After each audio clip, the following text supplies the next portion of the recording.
In 1972, Title IX resolved the conflict of women not receiving the correct funding for competitive sports in school buildings, creating an astonishing change in public institutional sports.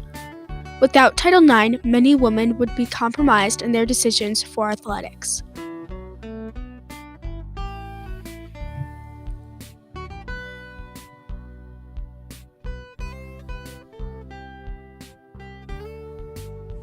In the late 1800s and early 1900s, women used to form clubs that revolved around sports. These clubs would include tennis, croquet, bowling, and archery, even though the only appropriate sport for women in that time was golf. The feminist movement, going very far in the late 19th and early 20th century, affected women's sports greatly, but it was paused by the Great Depression. And then during the 1960s and 70s, the women's civil rights movement started. However, in the 1970s, women's sports were not competitive, with most of it being recreational. People thought if women participated in sports at that time, it could end up being very hazardous. In those times, the only competition that women could look forward to were days called play days. These were special days when they would compete in mild sport activity against other students from their schools. They would not be able to travel to other schools because, most of the time, there would be no transportation available to them. There were no rules available to protect women's sports, but Title IX would change that.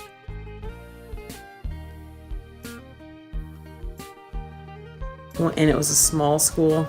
The only time we had boys and girls sports was if parents volunteered. So parents always volunteered to do boys, like they had baseball, soccer, basketball, and a little pee-wee football, But then there was nothing really for the girls. Title IX is a law signed into legislation by President Richard Nixon on June 23, 1972. The exact words of this law entail, "No person in the United States shall, on the basis of sex, be excluded from participation in, be denied the benefits of, or be subjected to discrimination under any education program or activity receiving federal financial assistance."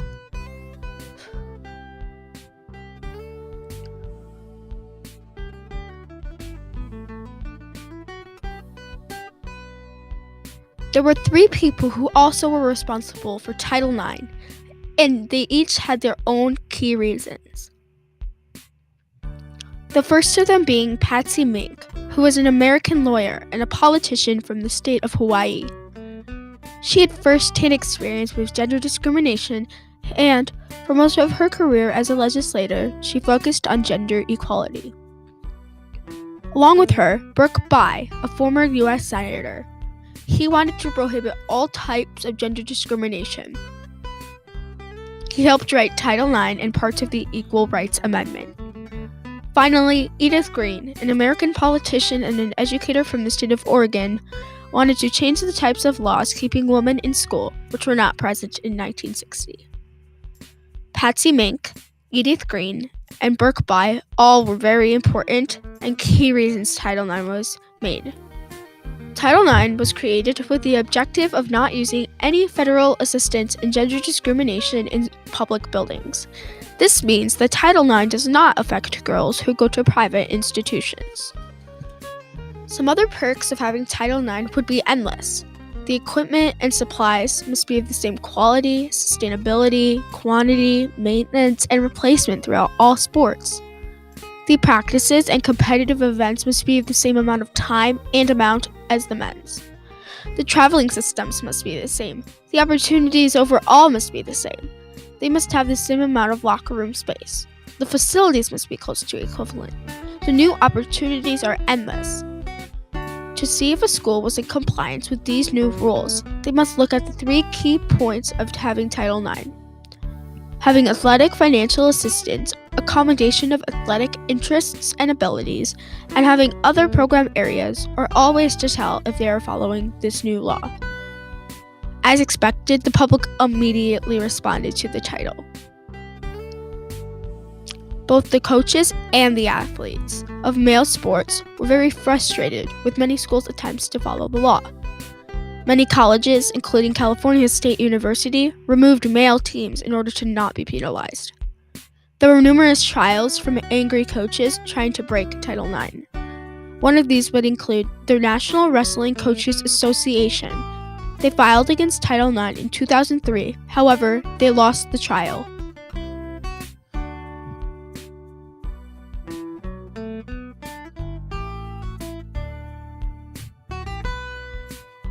About it, because now instead of sorting the money by the most popular male team, so let's say there's $1 million to spend and it really was just on like the 4 boys sports that they wanted to have, or the 6 male boys sports, well, now they got to share it with everybody, so that's spreading them thin right there. So what happens on a budget is you can't pay for everything, so what's got to go?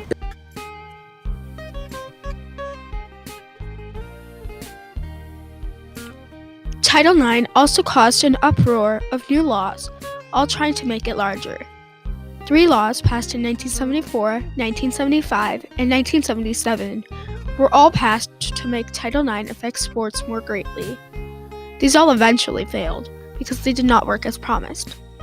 A failed amendment, the Tower Amendment, inspired Title IX's final regulations, the Tivis Amendment, in 1975. The president at the time, Gerald Ford, signed this into law. All public institutions had 3 years before action could be taken for the new regulations. On June 4th, it was approved by Congress. The well-known Department of Education was created in 1980, Title IX being added to it. And in 1982, it became a part of the NCAA. This is the National Colleges Athletics Association. Title IX is also associated with other laws, such as Title IV, and they are alike but have many key points differed.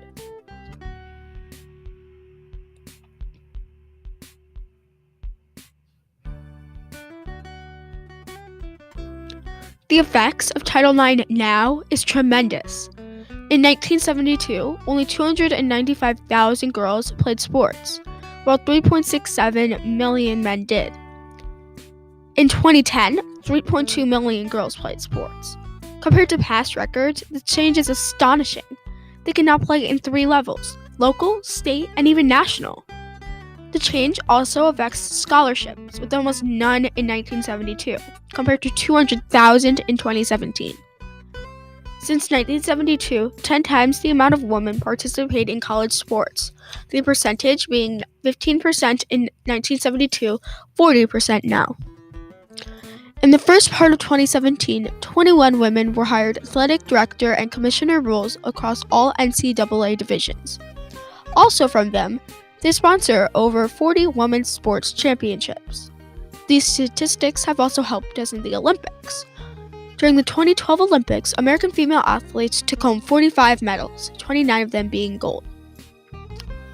Even though Title IX affects about 16,500 schools for the better, more money goes to men's sports. The average amount of money paid towards male teams is $8.6 million, compared to the $4.5 million for girls. Of my career, more than it affected the kids who grew up in Iowa, because in Iowa, my mother, who's 78 years old, played basketball as an organized sport. And in Illinois, just across the river, those people have only had organized sports from about 1972. Throughout history, women have not had the correct funding, time, and resources to successfully participate in public institutional sports. Title IX decided to put a stop to the discrimination. Now that women have the motivation to compete in athletics, there is a noticeably higher amount of women wanting to achieve more and overcome their own conflicts. In 1972, Title IX resolved the conflict of women not receiving the correct funding for competitive sports in school buildings, creating an astonishing change in public institutional sports. Without Title IX, many women would be compromised in their decisions for athletics.